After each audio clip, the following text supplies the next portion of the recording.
Here is something nobody tells you when you turn 50. The decisions you make in the next 10 years, not the next 30, not someday when you retire, not when you finally have more time. The decisions you make in the next 10 years will determine with remarkable precision what your 70s and 80s actually feel like. Whether you are the person who travels, plays with grandchildren on the floor, walks without thinking about it, wakes up without dreading the first steps of the morning. Or whether you are the person who spends those years managing conditions that were entirely preventable, watching the world from a chair that has become a little too comfortable, a little too permanent. I do not say that to frighten you. I say it because 50 is not the beginning of the end. 50 is one of the most powerful pivot points in human health, and most people walk right past it without realizing what it is offering them. The body at 50 is still extraordinarily responsive. It still builds muscle when you ask it to. It still repairs tissue when you give it what it needs. It still adapts, strengthens, and surprises. But that window of responsiveness, the window where the right habits produce dramatic measurable results, does not stay fully open forever. And what I want to do today is walk you through exactly what to do with it. I am going to give you several specific evidence-based things that people over 50 should be doing consistently. Not vague lifestyle advice, not generic wellness platitudes, but concrete practices that the research identifies as having the highest impact on how well you function, how long you live, and how much of that life you actually enjoy.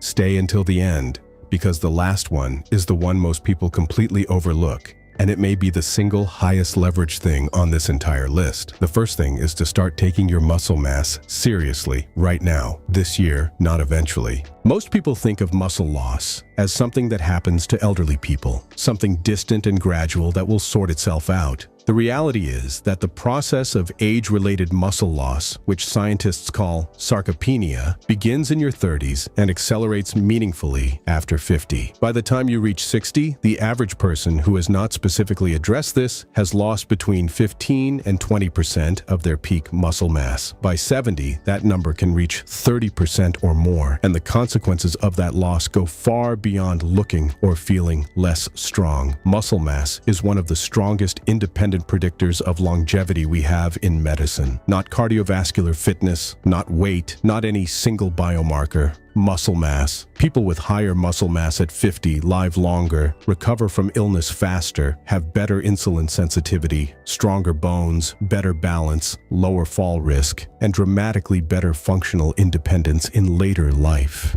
The intervention that addresses this most effectively is resistance training, not necessarily heavy weightlifting. Resistance can mean bodyweight exercises, squats, wall push-ups, step-ups, resistance bands. It can mean swimming, which provides resistance through water. What matters is that the muscles are being asked to work against a load that challenges them, because that challenge is what triggers the repair and growth response. 2 to 3 sessions per week of 30 minutes each is enough to produce meaningful results. And here is what I tell every patient who says they feel too old to start. Muscle tissue responds to resistance training at every age. Studies have shown meaningful muscle gain in adults in their 70s, 80s, and even 90s who began resistance training for the first time. You are not too late, but the sooner you start, the more you preserve, and preservation is always easier than recovery. The second thing is to get serious about what you eat for protein specifically, because most people over 50 are not eating nearly enough. Protein is the raw material your body uses to build and maintain muscle tissue, repair joint structures, produce the enzymes and hormones that regulate virtually every bodily function, and support immune response. And there are 2 reasons why protein becomes more critical after 50, not less.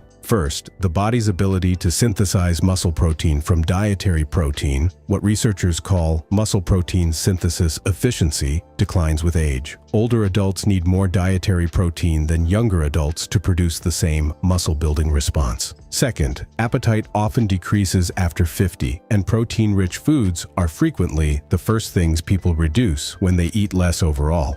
The current research suggests that adults over 50 benefit from consuming closer to 1 gram of protein per pound of body weight per day, significantly higher than the general recommended daily allowance, which was set to prevent deficiency, not to optimize muscle preservation in aging adults. Practical sources include eggs, chicken, fish, Greek yogurt, cottage cheese, legumes, and lean red meat in moderation. Spreading protein intake across meals rather than concentrating it in one sitting also improves absorption and utilization.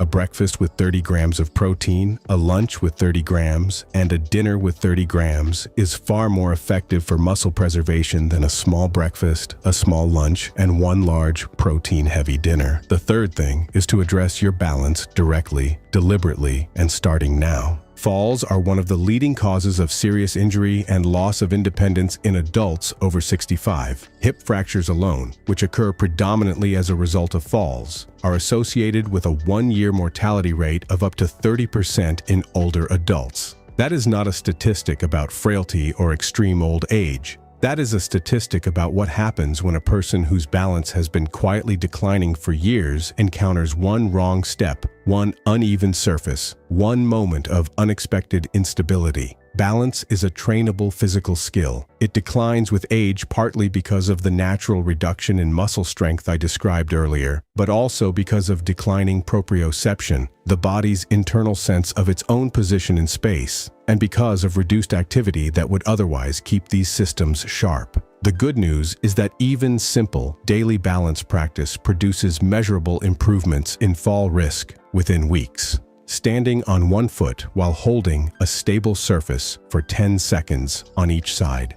Walking heel to toe in a straight line. Practicing slow, controlled sit-to-stand movements without using your hands to push off the chair. These are not complicated exercises. They do not require equipment or a gym, but practiced daily, they rebuild the neuromuscular pathways that keep you steady on your feet in the real world, on uneven pavements, on wet floors, on stairs, in the dark. Tai Chi, in particular, has been studied extensively as a balance intervention for older adults, and has consistently shown some of the strongest results of any single practice for reducing fall risk. If you have access to a class, it is genuinely worth your time. If not, the simple daily exercises I described are a meaningful starting point. The fourth thing is to treat your sleep as the medical priority it actually is. I spoke about sleep in detail in a previous video, but I want to address it here in the specific context of what changes after 50 because the changes are significant and most people are not warned about them. Sleep architecture shifts with age. The amount of deep, slow-wave sleep, the most restorative stage, decreases. The body becomes more sensitive to disruptions. Sleep apnea becomes dramatically more common, affecting an estimated 30 to 40% of adults over 60, the majority of whom are undiagnosed. Hormonal changes, particularly the decline in melatonin production that occurs gradually from middle age onward, affect the ability to fall and stay asleep. The reason I emphasize this as a to-do rather than simply a nice-to-have is that the effects of poor sleep after 50 are not just about feeling tired. Consistently poor sleep in midlife and beyond has been directly linked to accelerated cognitive decline, higher rates of cardiovascular disease, impaired immune function, reduced muscle protein synthesis, and elevated systemic inflammation. The same chronic inflammation that underlies joint degeneration, metabolic disease, and biological aging at the cellular level. If you have been a poor sleeper for years and written it off as simply your nature, I would encourage you strongly to raise it with your doctor.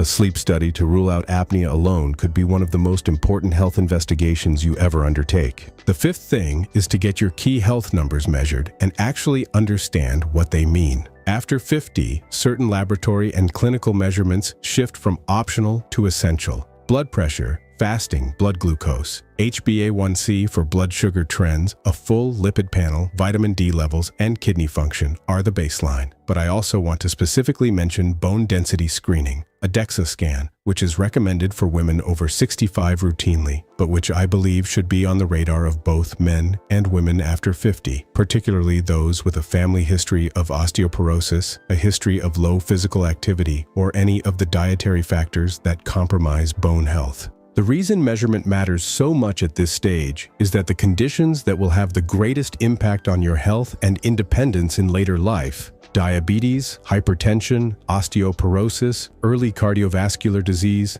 are almost entirely silent in their early stages. They do not hurt. They do not announce themselves. They are found on a blood test or a scan, and when they are found early, they are dramatically more treatable and often fully reversible through lifestyle alone. When they are found late, the options narrow considerably. The test is not the scary part. The not knowing is the scary part. And now the last thing, the one I told you at the start, that most people overlook entirely. It is your social connection. And I want you to hear this in medical terms, not motivational ones. The research on social isolation and health outcomes is among the most striking in all of longevity science.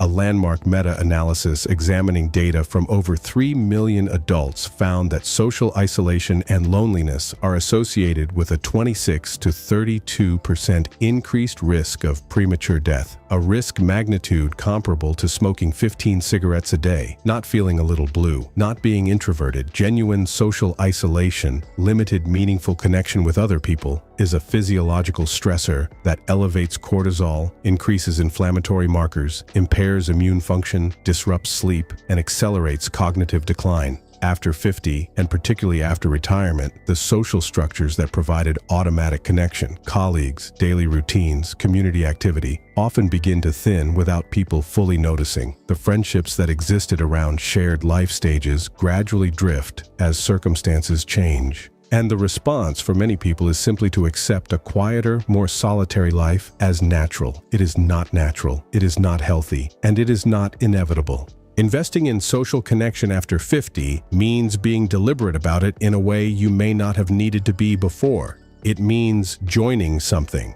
A walking group, a class, a volunteer organization, a faith community, any regular gathering of people around a shared purpose. It means maintaining friendships with effort rather than waiting for convenience. It means, if necessary, being willing to build new connections even when that feels uncomfortable because the health cost of not doing so is genuinely significant. 50 is not a milestone to get past. It is a platform to build from. Everything I have described today, building muscle, eating enough protein, training your balance, protecting your sleep, knowing your numbers, and nurturing your connections. None of it requires you to be someone different than you are. It only requires you to be intentional about the years ahead in a way that most people simply are not. And the difference between those who are and those who are not in how they move, how they think, how they feel, how long they live, is not subtle. It is one of the most significant differences I observe in my work every single day. Start today, not with everything at once, with one thing. The one that resonated most, the one your body has probably been asking for already. It is not too late. It is exactly the right time. Thank you for watching Mobility Matters. Share this with someone you know who just turned 50 or who is approaching it. This is the video I wish more of my patients had seen 10 years before I met them. Leave a comment telling me which of these you are starting with first. I will see you in the next one.